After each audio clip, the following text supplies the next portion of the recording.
안녕하세요. 오늘도 사연 살롱을 찾아주셔서 감사합니다. 저는 40대 중반의 두 아이 엄마예요. 디저트 카페를 운영하면서 바쁘게 살고 있죠. 오늘은 제가 여기까지 오게 된 이야기를 해보려고 해요. 저는 공부와 취업 활동에 바빴던 평범한 학창 생활을 보냈어요. 대학 졸업과 동시에 꽤 큰 여행사에 취직했었는데 마침 IMF 사태가 일어나서 입사가 취소됐어요. 저는 신림동 고시촌에 들어가서 공무원 준비를 했고 열심히 한 덕택에 행정공무원에 합격했답니다. 부모님 사업이 IMF 때문에 많이 어려워졌던 때라 집에서 다들 많이 좋아하고 기뻐했어요. 저는 시청 사업부서에서 일을 하면서 대학 졸업학기였던 여동생 돈도 챙겨주고 부모님 사업에 필요한 돈도 대출을 받아서 드렸죠. 비록 적은 돈이긴 했지만 조금이라도 집에 보탬이 될 수 있어서 마음이 뿌듯했어요. 그렇게 한 5년 정도 지나니 집도 조금씩 안정되기 시작했고 동생도 취직을 해서 제 부담도 적어졌어요. 그 즈음에 대학 때 친구가 저에게 북카페를 해보자고 하더군요. 저도 해보고 싶다는 생각이 있어서 우선 부모님께 상의를 해보겠다고 했죠. 엄마는 해보라는 입장이셨어요. 내가 일해보니까 조금이라도 젊을 때 자기 일 시작하는 게 좋겠더라. 우리 때야 여자가 조신하게 집에 있어야지 무슨 소리냐 했지만 요즘은 그렇지도 않잖아. 그리고 사회 경험도 다양하게 해봐야지. 하지만 아빠는 좀 생각이 다르셨어요. 북카페도 사업이잖냐. 사업한다는 게 쉬운 일이 아니야. 나는 네가 그렇게 힘든 일 안 하고 지금처럼 살았으면 좋겠다. 이렇게 부모님은 생각이 다르셨고 결국 두 분은 싸움도 하셨어요. 저는 괜히 부모님 사이만 안 좋게 맞는 것 같아서 결국 보류했죠. 아무래도 난 북카페 못할 것 같아.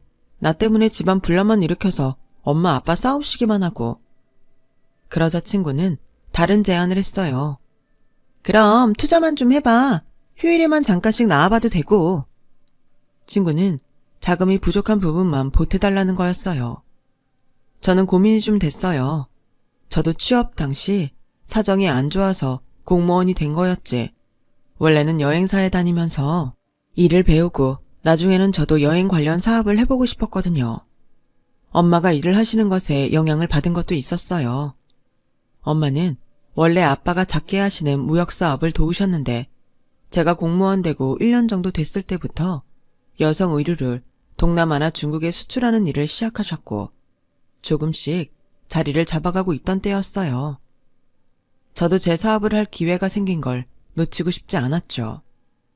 하지만 아빠 반대도 걸렸고 같이 하자는 친구가 저하고 아주 친했던 건 아니라서 계속 고민이 됐어요. 제 고민을 눈치챘는지 친구는 일단 자기 가족과 만나자고 하더군요. 나 북카페 할 가게는 엄마가 얻어주시고 오빠도 좀 보탰거든. 그러니까 일종의 주주 모임 같은 거라고 생각하면 돼. 계속 사업 욕심이 있었던 저는 고민 끝에 친구 제안을 승낙했어요. 공무원 생활에 답답함도 느끼고 있었거든요. 물론 안정되고 좋은 직업이었지만 저는 좀 더 모험을 해보고 싶었어요. 그래서 약속을 잡고 같이 식사를 하기로 했죠. 친구 어머니는 시원시원하고 사교적인 분이셨어요. 젊을 때 기회가 있으면 한번 해보는 거지. 부족한 게 있으면 내가 더 도와줄 테니까 걱정 말고 해봐. 친구 오빠는 친절하고 진지해 보여서 좋았죠. 여러모로 우리 아정이가 부족한 게 많을 텐데 이렇게 똑부러지는 친구가 같이 한다니까 마음이 놓인다. 저는 그날 친구와 북카페를 같이 해보리라 마음을 먹게 됐어요. 한 살이라도 젊을 때 일을 시작하는 게 더 좋다고 생각했죠. 친구 어머니는 부동산 중개업을 크게 하시면서 상가도 몇 개 갖고 계셨고 친구 오빠는 어머니 상가를 관리하면서 음식점을 운영한다고 했어요. 친구 아버지는 회사에 다니다가 은퇴하셨다는데 정말 따뜻하고 좋으셨어요. 처음에는 휴일에만 잠깐씩 나가서 북카페 일을 도우며 시작했어요. 그러다 보니 같이 모여 스터디하는 공간이 있으면 좋겠다 싶더군요. 친구에게 제 아이디어를 말했고 친구도 그러자고 했어요. 저희는 커다랗게 2테이블 정도를 칸막이를 쳐서 예약을 받아 스터디를 할 수 있게 했어요. 손님들 반응은 굉장히 좋았어요. 북카페만 할 때보다 더 많은 사람들이 왔고요. 저는 그 무렵 아이의 공무원직을 관두고 카페에 매달렸어요. 아빠는 많이 아쉬워하셨지만 제 일이 잘 되는 것을 보시고는 그럼 해보고 싶은 만큼 해보라고 하셨죠. 카페에는 스터디 예약을 하고 싶어하는 사람들이 점점 더 많이 찾아오기 시작했어요. 저와 친구는 카페를 리모델링해서 아이의 스터디 위주의 카페로 바꿨어요. 물론 일반 손님도 받았기 때문에 카페는 더 잘 됐어요. 그 무렵부터 친구 오빠와 사귀게 됐죠. 오빠가 저에게 엄청 적극적으로 다가왔어요. 저도 싫지 않았기 때문에 저와 오빠 사이는 빠르게 발전해 갔어요. 오빠는 이미 전부터 자기 사업을 하던 사람이라 솔직히 조언을 받고 싶은 마음도 컸어요. 오빠는 저에게 참 잘 맞춰주고 친절하고 자상했어요. 사업을 하다 보면 바쁘고 신경 쓸 때가 많아서 그러기가 참 쉽지 않다는 걸 저도 잘 알고 있었죠. 그래서 오빠가 나를 정말 아끼는구나 하는 생각이 들더라고요. 카페 일로 바쁜 일상을 보내던 어느 날 오빠가 제게 청혼을 했어요. 수경아, 우리 서로 바빠서 못 만나는 날도 많은데 집에서라도 같이 시간 보내면 너무 좋을 것 같아. 나랑 결혼해줘.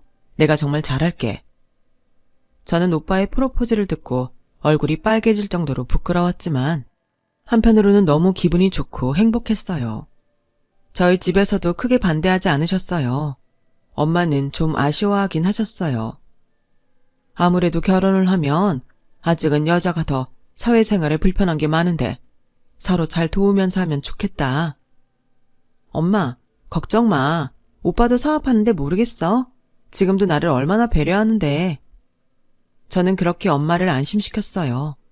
오빠가 저를 많이 배려했던 것도 사실이었고요. 친구와 친구 부모님도 제가 한 식구가 된다며 좋아했죠. 누구 하나 반대가 없었고 순탄하게 진행된 결혼이었어요. 하지만 결혼하고 6개월쯤 지나니까 조금씩 문제가 나타나기 시작했어요. 오빠가 자기 식당을 접고 프랜차이즈 카페를 열었는데 가게에 잘 나가지 않더라고요.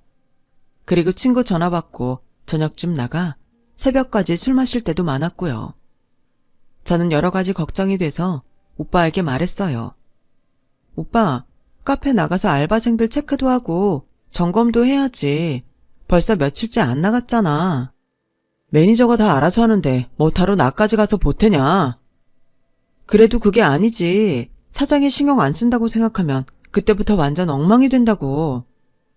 아 진짜 옆에서 더럽게 떽떽거리네. 그렇게 신경 쓰이면 네가 나가보든가. 저는 정말 큰 충격을 받았어요. 내가 지금 뭘 잘못 들은 건 아닌가. 아니면 내가 모르는 무슨 일이 생겨서 마음이 안 좋은 건가. 별 생각이 다 들었죠. 오빠, 혹시 카페에 무슨 일 있어? 그래서 이러는 거야? 저는 놀라서 심하게 방망이질치는 마음을 다잡고 물어봤지만 오빠는 계속 버럭버럭 화만 내더군요. 네가 문제라서 이러는 거야. 모르겠냐? 아 진짜 잠시도 사람을 쉬지를 못하게 하네. 그러더니 문을 쾅 닫고 집을 나가는 거였어요. 한바탕 폭풍이 휘몰아치고 지나간 것 같은 기분이 들었죠. 저는 겨우겨우 정신을 가다듬고 카페에 출근을 했어요.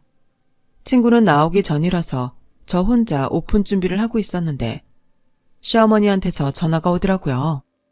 뭘 벌써 나가서 준비해? 쓸데없이 부지런하기도 하다. 아르바이트 오면 잠깐 집에 좀 들러라. 어머니 목소리는 어째 저기압에 느낌이 안 좋더라고요.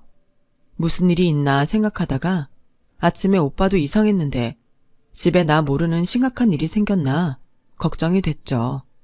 그래서 부랴부랴 시댁에 갔어요. 친구는 들어오는 저를 보는 둥 마는 둥 소파에 배를 깔고서 과자를 먹으며 TV를 보더군요. 시아버지는 외출하고 안 계셨고요. 저는 알바생 혼자 일할 게 신경 쓰여서 친구에게 먼저 좀 가보라고 했어요. 그랬더니 친구가 너무 기가 막히는 말을 하는 거였어요. 야, 내가 진짜 말 안 하려고 했는데 내가 너한테 아가씨야. 예의 좀 지켜. 지금 그 얘기가 아니잖아. 카페 좀 먼저 가달라는데 아가씨 얘기가 왜 나와? 제가 이렇게 말을 하자마자 안방에 있던 시어머니가 나오셨어요. 집에 어른 있는데 어디서 큰 소리야? 아무리 아정이하고 친구여도 여기 너면이 네 시댁이다. 어디서 따지고 드냐? 정말 이게 무슨 말도 안 되는 논리인가 싶더군요. 어머니, 아무리 아가씨여도 카페가 저희 직장인데요. 누가 내 집에서 직장 얘기 하랬어? 저는 전에 본 적 없는 시어머니 태도에 정말 당황했어요. 너 오늘 아침에도 재훈이한테 가게 나가라고 그렇게 폐악을 부렸다며? 결혼한 지 얼마나 됐다고 벌써 바가지야? 요즘 애들 치고 넌 너무 후졌어 진짜. 저는 머릿속이 멍해졌고 제가 무슨 이상한 나라에 온 것처럼 어안이 벙벙해졌어요. 그래도 일단 그 문제는 제쳐두기로 하고 정신을 챙겼죠. 근데 저는 왜 오라고 하셨어요? 무슨 일 생겼나요? 일단 커피 좀 내와라. 과일도 깎고. 어머니, 저 읽어봐야 하는데요. 알바생 혼자 있거든요. 너 지금 아정이 안 나간다고 나한테 시위하는 거니? 친구는 그 와중에도 과자를 한 봉지 다 비우고 배를 긁으며 TV만 보더라고요. 한숨이 절로 나왔어요. 그동안 카페에 집안일 때문에 지각했던 거며 아프다고 빠졌던 게 전부 거짓말이었을 거라는 깨달음이 오더군요. 주방에서 커피를 타고 과일을 깎으면서 뭔가 이상하게 돌아가는 것 같다는 그런 생각이 들었어요. 결혼 전 제가 알던 시댁 식구가 아니었고 친구도 변했거든요. 아니, 변한 게 아니고 저한테 원래 모습을 잘 숨겼고 저도 그들의 다른 면을 보려고 하지 않았다는 말이 맞겠네요. 너 잘 들어? 네가 같이 돈 좀 번다고 내 아들한테 가게 나가라 마라 잔소리하는 거 난 딱 싫다. 그럴 거면 그냥 집에 들어앉아서 살림만 해. 저는 그 말에 너무 속상해서 조금 따지듯이 말했어요. 어머니도 밖에서 일하시면서 어떻게 그런 말씀을 하세요? 그게 기분 나쁘면 내 아들, 딸한테 이래라 저래라 하지 않으면 될 일이야. 그리고 너 지금 시어머니한테 대드는 거냐? 대체 가정교육을 어떻게 받았길래 이러냐 넌? 그러자 친구가 옆에서 풋 하고 비웃더군요. 저는 부모님 얘기가 나오자 억울하고 속상해서 눈물이 나올 것 같았어요. 시어머니와 친구가 먹고 난 과일 접시와 컵 설거지를 하고 시댁을 나서는데 그렇게 서글플 수가 없더라고요. 혼자 그렇게 고개를 떨구고 가다가 시아버지를 만났어요. 아버님, 어디 다녀오세요? 시아버지는 인자하게 저를 보시더니 잠깐 어디 같이 가자고 하셨어요. 그리고는 제가 좋아하는 곰탕집에 데리고 가셔서 뜨끈한 곰탕과 수육을 사주시는 거였어요. 속이 든든하고 뜨뜻해야 뭐래도 버티지. 많이 먹어라. 아버님이 많이 드시고 건강하셔야죠. 그러면서 아버님 앞접시에 고기를 놓는 제게 이렇게 말씀하셨어요. 무슨 일 있으면 어려워 말고 나한테 얘기해라. 집 식구들이 제멋대로인 거 내가 다 가장으로 바로 서질 못해서야. 아버님, 무슨 그런 말씀을 하세요. 저는 자꾸 눈시울이 붉어지려는 걸 애써 참았어요. 내가 너한테 잘하마. 기운 내라. 아버님 말씀은 제게 큰 위로와 힘이 됐어요. 하지만 밤이 돼서 집에 돌아와서는 결국 오빠와 싸우고 말았죠. 대체 우리끼리를 왜 어머니한테까지 가서 이야기해? 뭐가 어떻다고 그래? 그럼 우리 엄마가 남이야? 난 전부터 엄마한테 다 이야기했는데 결혼했다고 갑자기 안 하면 그것도 이상하지. 그럼 오빠는 내가 우리 싸운 얘기 우리 엄마 아빠한테 가서 해도 기분 안 나빠? 그랬더니 오빠는 더 기가 막힌 말을 하는 거예요. 우리 엄마 아빠? 야, 너 웃긴다. 뭐 지금 편가르냐 유치하게? 그리고 넌 우리 집에 시집 왔어. 우리 엄마가 네가 모실 어머니야. 저는 속이 뜨거울 정도로 내가 사람을 잘못 봤구나 싶더라고요. 결혼 전에 봤던 모습과 달라도 너무 다른 오빠는 정말 실망 그 자체였죠. 하지만 이건 시작이었어요. 한 달이 지났는데 통장에 제 몫에 카페 이익금이 들어오지 않는 거예요. 그래서 전 알바생이 없을 때 친구에게 물어봤어요. 집에 가서 얘기하면 또 시끄러워질 테니까요. 아정아, 오늘이 말일인데 이번 달 내 정산금이 안 들어왔는데? 그러자 친구는 눈도 하나 깜빡 안 하고 이렇게 말하는 거였어요. 이제 네 거 내 거 그만할 때도 됐잖아. 어차피 너도 우리 식구인데 그냥 합쳐서 쓰면 되지. 그건 아니지. 엄연히 나랑 오빠는 다른 살림을 하는데. 그럼 들어와서 살아. 안 그래도 엄마도 따로 사니까 불편하다고 하시는데? 저는 어이가 없다 못해 복장이 터질 것 같았어요. 무슨 그런 말도 안 되는 말을 해. 진짜 해도 너무한다. 너야말로 너무한 거 아니야? 우리 부모님이랑 사는 게 그렇게 말도 안 돼? 그리고 너 자꾸 우리 둘이 있을 때 말 놓고 그러는 거 아주 불쾌해. 이제부터 꼬박꼬박 아가씨라고 하고 말 높여. 갑자기 눈앞이 핑 돌았어요. 그날 아침부터 계속 컨디션이 안 좋았는데 친구 말에 스트레스를 받아서인지 어지럼증이 심해지는 것 같았어요. 친구는 그렇게 제 속을 질러놓고 자기 약속이 있어서 준비한다며 집으로 먼저 들어가더군요. 알바생과 마감을 마치고 집에 와서도 몸이 안 좋아 누워있는데 오빠가 술에 취해 새벽 1시가 넘어서 들어오더군요. 저는 내다볼 힘도 없어서 가만히 눈을 감고 있었죠. 그랬더니 문을 벌컥 열고 들어와서 소리를 버럭 지르는 거예요. 넌 남편이 술 마시고 왔는데 내다보지도 않아? 저는 싸울 힘도 없어 가만히 말했어요. 나 지금 힘들어서 그래. 웃기시네. 얼른 나와서 꿀물도 타오고 씻을 물도 받아야 될 거 아니야. 저는 더는 안 되겠다 싶어서 천근만근인 몸을 겨우 일으켜 가방과 차키를 들고 거실로 나갔어요. 더는 말도 안 통하는 이 집에 있고 싶지 않아서 무거운 발을 질질 끌며 현관으로 나가려는데 뒤에서 오빠가 저를 확 잡아당기는 게 느껴졌어요. 지금 어딜 나가? 나랑 해보자는 거야? 저는 그 말을 듣고 바로 혼절했어요. 나중에 병원에서 깨어 의사 얘기를 들으니 저는 임신 5주 상태였고 몸이 너무 안 좋아서 유산이 됐다는 거였어요. 저는 너무 놀라 펑펑 울기만 했어요. 친정 부모님과 여동생은 마침 일 때문에 해외에 가서 없었어요. 저는 저를 돌봐주는 사람 없는 병실에서 통곡하며 울었어요. 한참 있자 오빠가 혼자 오는데 표정이 좋지 않더라고요. 오빠도 아이가 유산됐다니 마음이 안 좋은가 보다 싶었어요. 그런데 제가 자는 줄 알고 있던 오빠가 핸드폰을 보며 이러더군요. 아 진짜 미사리 가기로 했는데 짜증나게 사람 발목 잡네. 저는 그 말에 완전히 마음이 돌아섰어요. 오빠는 눈을 감고 있는 제 얼굴을 기웃기웃하더니 조심스럽게 빠져나가는 기척이 느껴지더군요. 저는 오빠가 나가자마자 퇴원을 하려고 자리에서 일어났습니다. 주섬주섬 옷을 챙겨 입고 6인 병실을 나가려는데 마침 들어오시던 시아버지와 마주쳤어요. 얘, 왜 그러냐? 벌써 퇴원하면 안 되잖아. 시아버지는 저를 보고 놀라서 눈이 휘둥그레지셨죠. 저를 걱정해서 병원까지 와준 시집식구는 아버님뿐이었어요. 아버님, 죄송해요. 저 더는 못 살겠어요. 제가 어깨를 들썩이며 흐느끼자 아버님은 저를 토닥이셨어요. 내가 너를 붙잡으면 노욕이겠다 싶구나. 식구들 등살에 치여서 사는 건 나 하나면 족하다. 편한 대로 하거라. 저는 거듭 아버님께 죄송하다고 하며 병원을 나와 친정으로 갔어요. 그리고 부모님과 여동생이 오기 전에 먼저 이혼 준비를 했죠. 시어머니는 코웃음만 치고 오빠는 제 전화나 문자도 씹더군요. 그래, 이혼녀 딱지 붙이고 얼마나 잘 사나 보자.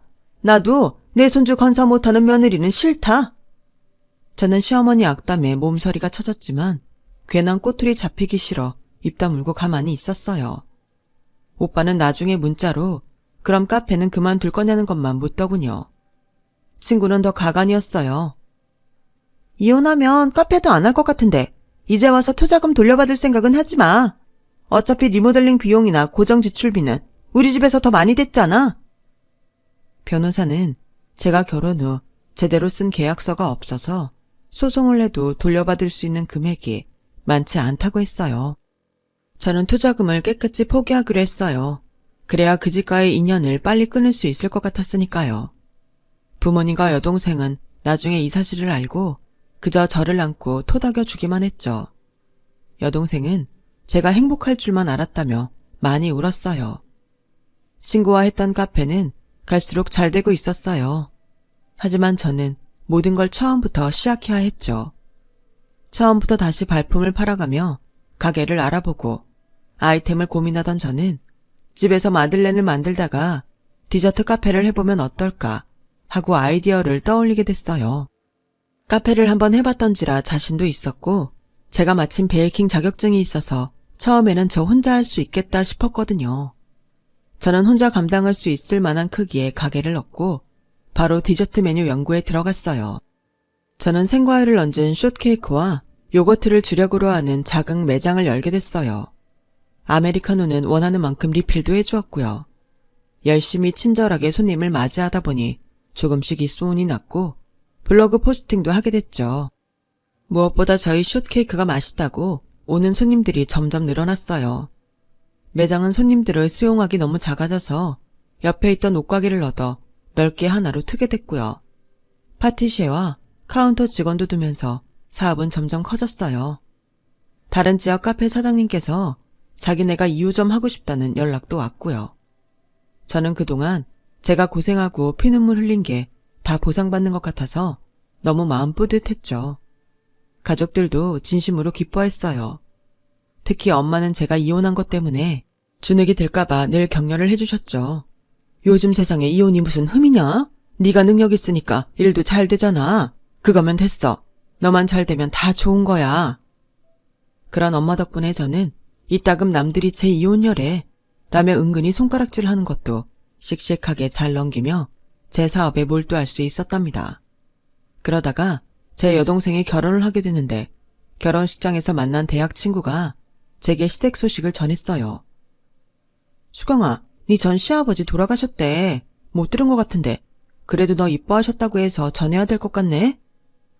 저는 정말 깜짝 놀랐어요. 그동안 시간이 많이 지나긴 했지만 나이에 비해 정정하셨던 분이 돌아가셨다니 마음이 아프더라고요. 결혼식을 다 끝내고 친구에게 알아보니 내일이 시아버지 장례 발인이라고 하더라고요. 저는 계좌로 부의금만 보내려고 준비하다가 문득 아버님이 유산하고 혼자 있던 병실에 찾아오셨던 모습을 떠올렸어요. 아무리 다른 사람이 싫어도 제게 끝까지 따뜻하게 대해주시고 도리를 지켜주신 어른이 돌아가신 자리에 찾아가지 않는 건 예의가 아니라는 생각이 들더라고요. 그래서 저는 장례식장으로 발걸음을 옮겼어요. 저를 본 오빠와 친구는 눈동자가 흔들리더라고요. 어머니는 잠깐 나가셨는지 자리에 없었고요. 저는 부의금을 내고 두 사람에게는 눈길도 주지 않고 시아버지 사진 앞에 국화를 놓고 향을 꽂았어요. 그랬더니 갑자기 울컥하고 눈물이 솟구치기 시작하는 거예요. 그분도 자기와 다른 가족들 때문에 평생 마음고생 하셨을 거라는 생각과 저에게 해주시던 마음 씀씀이가 떠올라 저는 그 자리에 무릎 꿇고 앉아서 한참을 흐느꼈어요. 그리고 돌아서 나가려는데 뒤에서 누가 제 팔을 잡더라고요. 시어머니였어요. 참 오랜만이구나. 얼굴 보니 잘 지냈나 보네. 저는 그런 시어머니 인사에 헛웃음이 났어요. 와줘서 고맙다던가 미안하다는 게 아니고 아무렇지도 않게 오랜만이고 잘 지낸 것 같다고 하니까요. 제가 말없이 목례만 하고 자리를 빠져나오는데 시어머니가 저를 붙잡더니 잠깐 얘기를 하자고 하셨어요. 저는 시어머니 손에 끌려 구석으로 갔어요. 얘, 너 보니 잘됐다 싶다. 전에 아정이랑 하던 카페 네가 돈 좀 보태줄 수 있을까? 네? 제가 그 카페에 왜 돈을 보태요? 저는 어이가 없었어요. 시어머니는 천연덕스럽게 미소를 지으시며 이러셨어요. 아정이가 카페 확장을 하다가 돈이 좀 부족해졌지 뭐니. 그래도 네가 애정있던 곳인데 잘 되는 게 좋잖아. 저 이제 그 카페에 애정 없어요. 그리고 제가 투자할 이유가 없는데요. 제가 냉정하게 말하자 시어머니는 아주 상냥한 척 하시며 제 어깨를 쓰다듬으시더군요. 니네끼리 오해가 좀 있어서 틀어졌던 건 알겠는데 그래도 네 시아버지가 너한테 좀 잘했니? 시아버지 생각하면 네가 아정이한테 그러면 안 되지? 저는 안 되겠다 싶어서 목소리를 높였어요. 제가요, 웬만하면 돌아가신 분 보내드리는 자리에서 이러지 않으려고 했는데요.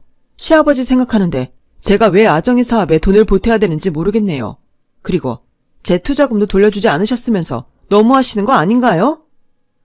그러자 사람들이 흘끔대며 저와 시어머니를 쳐다봤어요. 그때 오빠가 오더니 저보고 따로 이야기를 하자고 하더라고요. 뭘 따로 얘기해? 난 할 얘기 없어. 얘기할 거 있으면 이 자리에서 해. 제가 강하게 나갔더니 그제 오빠는 다 죽는 소리를 하더라고요. 요즘 우리 집이 좀 이래저래 어수선한데 너 요즘 잘 나간다며. 그러니까 네가 아정이랑 했던 카페에 돈 좀 투자해. 그거 잘 되면 너 섭섭치 않게 해줄게. 저는 오빠가 잡고 있던 손을 뿌리쳤어요. 어디다 대고 투자해란 말아야. 아직 뭔가 착각하는 것 같은데 나 예전 박수경 아니야. 그러자 갑자기 다들 조용해지더라고요. 나를 언제든 빨대 꽂고 빨아먹을 수 있는 호구로 생각했나 본데 내가 카페에 투자했던 돈 돌려달라고 소송하지 않는 것만도 다행으로 생각해. 그리고 어머니! 제가 부르자 시어머니는 흠칫하시면서 저를 보셨어요. 저 아정이랑 오빠 때문에 스트레스 받아서 유산하고도 어머니 저 병문안도 한번 안 오셨잖아요. 그리고 이혼녀 딱지 붙이고 얼마나 잘 사나 보자고 하셨죠? 저보고 돈 달라고 하실 정신 있으시면 아정이나 똑바로 가르치세요. 저는 사람들 사이를 빠져나오다가 아정이를 보고 한마디 했어요. 너도 정신 차려. 가게는 뒷전이고 놀 생각만 하니까 사업이 되겠어? 그렇게 저는 전 남편과 시어머니 그리고 친구에게 따끔하게 한마디 하고 시댁과 완전히 정리를 했죠. 시아버지를 마지막으로 뵌 게 장례식장이어서 마음이 아팠지만요. 시간이 많이 지나고 저는 좋은 사람을 만나 재혼했어요. 지금 남편은 친구처럼 재미있는 사람이에요. 딸 하나, 아들 하나도 낳았고요. 남편은 친정에도 아들 노릇하며 잘 지내고 있어요. 저는 그때 평생에 액땜을 했다고 생각하고 있어요. 아무리 하고 싶은 일이 있다고 해도 덥석덥석해서는 안 된다는 것도 알았고요. 아주 비싼 인생 수업을 한 것 같아요. 제 얘기는 여기까지예요. 들어주셔서 감사하고요. 다들 행복하세요. 여러분, 사연 댓글에 응원과 현명한 조언 부탁드려요. 좋아요와 구독은 저에게 큰 힘이 됩니다. 오늘도 좋은 일 가득하세요.